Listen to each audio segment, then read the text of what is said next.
on TV, and recently the media reported that the Liberia Airport Authority instituted some security measures following the recent terrorist attack in Brussels, which affected some Liberians. To expand on this, we are in the company of the managing director of the Liberia Airport Authority, Mr.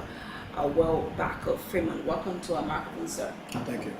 Okay, it's a pleasure being in my company this morning. Thank you. First of all, I'd like you to tell us some of the security measures you've instituted for travel safety. Okay. Thank you, I guess, for the opportunity to explain to the public. We've been trying to publicize some of the changes we've done in the newspapers and taking up public service announcements. So we welcome the opportunity to explain. They're in the restriction of the people that come into the facility, into the entire fence. So we've further restricted, or we want to ensure that we know who comes from the gate. So we have things like restricting only to passengers and to the drivers. We're also aware that we also have our administrative offices here, so there are, like when you came in today, Yeah. I think you saw that you were asked who you came to, and if it's on the administrative side, we want to ensure that that is in fact where the people who say they're coming to the administrative offices, if that's where they're coming, that in fact that's where they do go.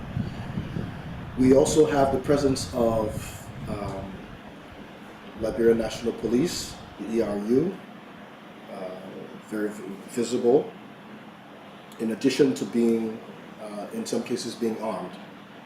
So we have them patrolling, visible presence to also serve as a deterrent to any possible problems that we might have.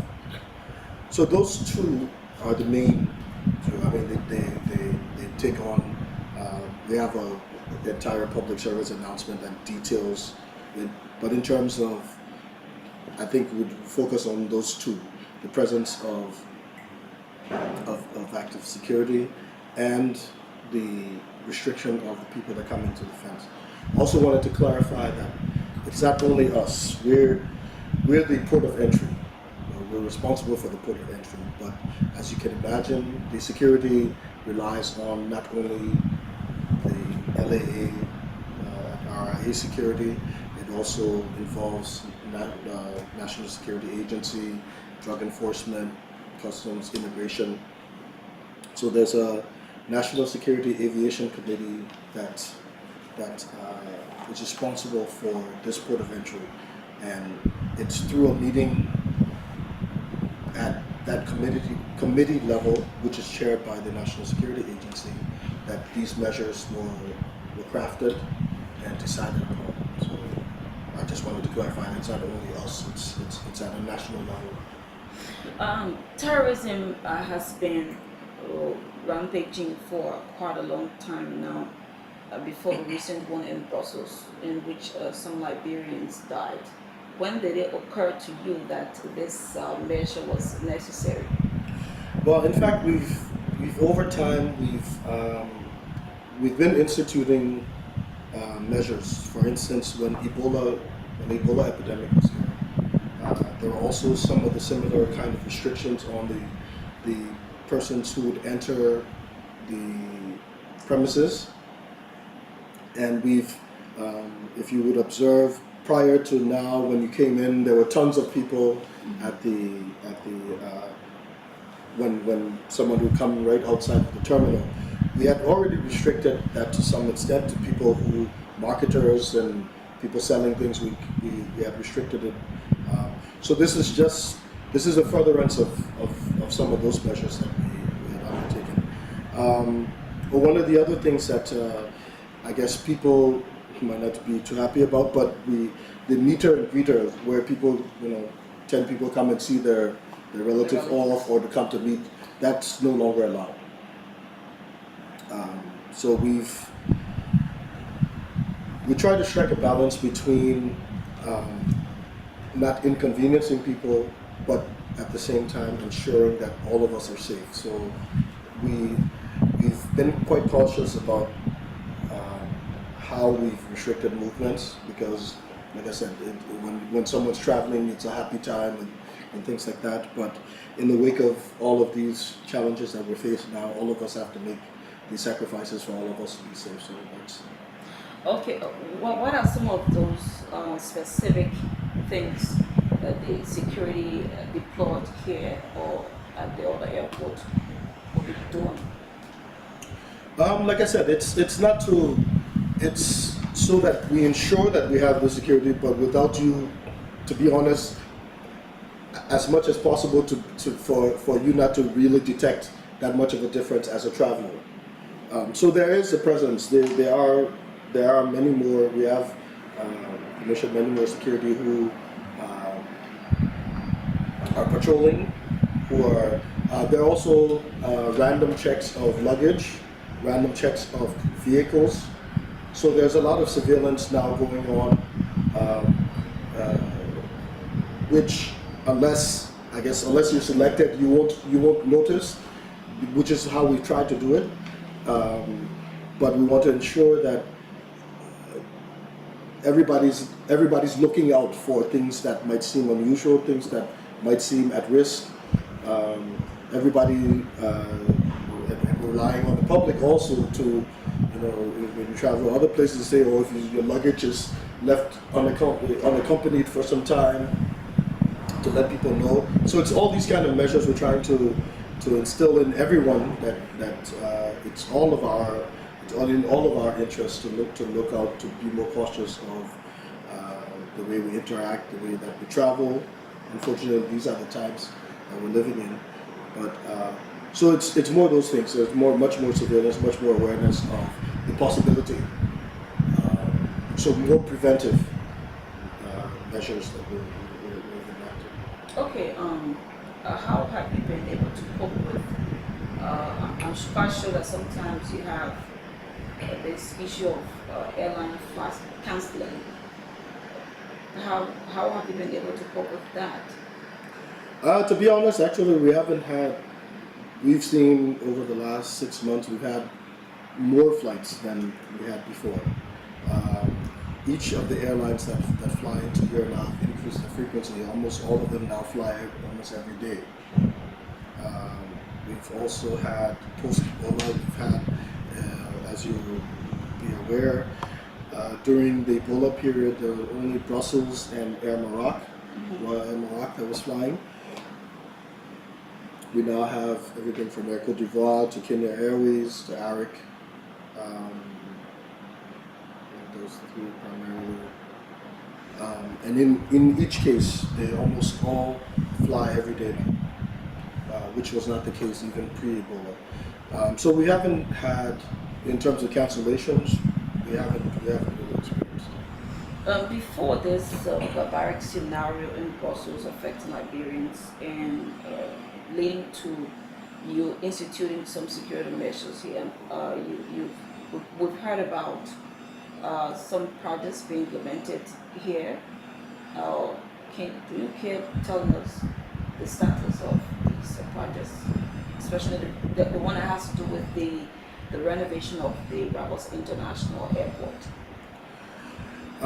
Well, we have two, in addition to all the other things that we're doing. Rehabilitation of the runway. Runway rehabilitation. Yeah, runway rehabilitation, which we're hoping to commence work. It's funded by international lenders, and as such, it involves going through the procurement processes. And there are three primary lenders for that one. It's the European Investment Bank, the Saudi Fund, and the Arab Bank for Development. But we think we're towards the end now, where we'll be awarding to a preferred tenderer, and then they will begin works at the beginning of the next dry season. In the meantime, we've recognized that there's work that we would hope to do on the runway. So we have done some what we've termed emergency works and interim works we've done over the last month or so, and to be completed by next week. We've done emergency works on the runway to ensure that it can last through the next rainy season, so that by the time the next dry season begins, the extensive works can begin. So we've done the combination of that. Now regarding the terminal, the government of Liberia is also at the point where the president's last visit to China, there was a promise made by the Chinese president to Her Excellency Madam Salif on the Chinese government through the China Export-Import Bank financing the terminal. So we're in the process now so the two presidents agreed at their level. Now the technicians such as myself are working on with the Chinese government on applying for the loan, getting the conditions necessary. So there's an inter-agency team working with the Chinese on all the things that we need prior to applying for the loan. And what we anticipate is that process also will be completed and works will begin in the next dry season. I read a magazine a few weeks ago, and you committed yourself to making some changes here in the sector. And I want to know how are you shaping those pledges to your overall work here? Yeah, I think one of if it's the article that you mentioned, I spoke about hoping that when I leave here, I can look back on the legacy of improving where we were when we met here. Exactly. And I think it's been since June of last year. Yes. So we've tried everything from ensuring the viability of the institution. So I think right now the finances of this place are in a better position than when we met it, which ensures stability so that you can do some of the things that you should be doing. We also have made huge advancements with the works that we hope to do on the runway. We, by the next dry season, also will be working on the terminal. We've done some other, the terminal is the thing that everybody sees, but trust me that there are 2,000 other things that have to work right every day in order for the airport to remain operational, remain open, and airplanes to be able to come in and leave. So even things that people don't notice, but it ensures the smooth running of the airport. Since we've come on board, we've also procured another passenger stairs. So, for instance, prior to now, when two planes came in at the same time, for instance, one had to wait because we only had one real functioning one. When three planes, say for instance, came in, then you have passengers waiting on board. So we've procured another one of those. We've also procured a new passenger bus that I think is state of the art that you would observe in anywhere else that you travel to.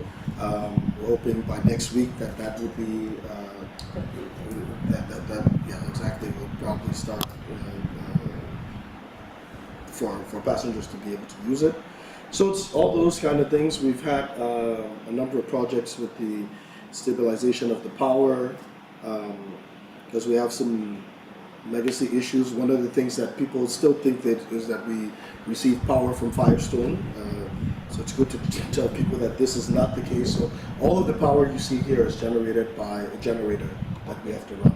And it costs us huge amounts of money every year to run years. So, how much will you attach to fuel costs on a monthly basis?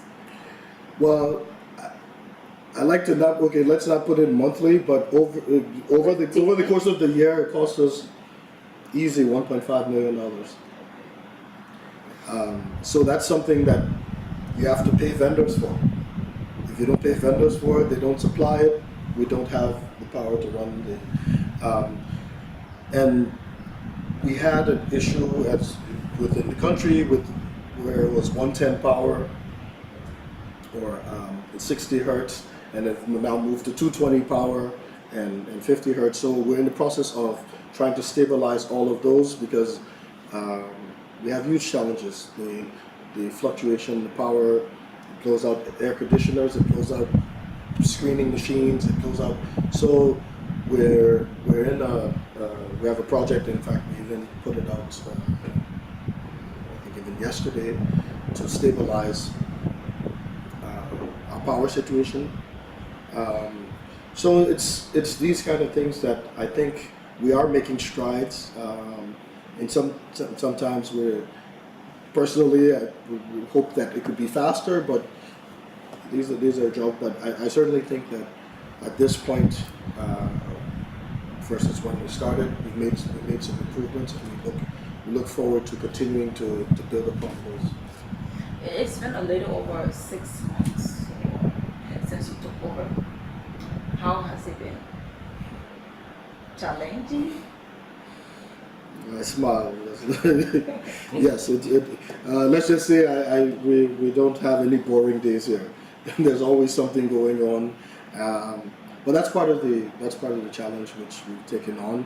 We're fortunate that we met and we've built a very strong team who are very dedicated people. Many of the people here have been here since the days of Pan Am, and we rely on their knowledge of the place, their expertise, their commitment to here, and because we're so far here, it's almost like a family. So we have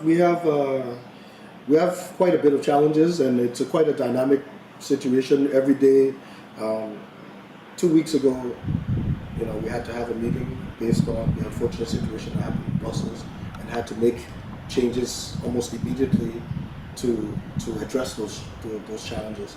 We have flights that come in every day, and as this is equipment, there could be a delay in a flight that affects another flight that we should have come in, and these kind of things. So it's quite dynamic, but that's what makes it a challenge. That's what makes it an interesting. I certainly tell people I don't have a boring job. I can assure them of that. But that's why we're here, and I think so far we're enjoying the time here, and like I said, with the support of the quite competent, we can accomplish a number of things for the future. Okay, finally, I would say you have a limited time to reshape everything here in less than a year. But people watching you would like to know, would like to hear that guarantee assurance in maybe doing a little more before someone else could come in. Yeah, and we talk about that all the time. I mean, all of us recognize that there's almost a clock on the wall that we're working towards. So we're quite conscious of that, and so that's why every day we try to improve on the previous day. We have some of these goals. So in a year's time, I would say that if everything works out the way that we anticipated, we would have made significant progress on the terminal building. We would have a new runway. We would have our electrical system stabilized. We'd have new screening machines. So we certainly are quite conscious of that, and we're working very hard towards, like I said, leaving so that we can say that when we left, exactly. Your practical comments.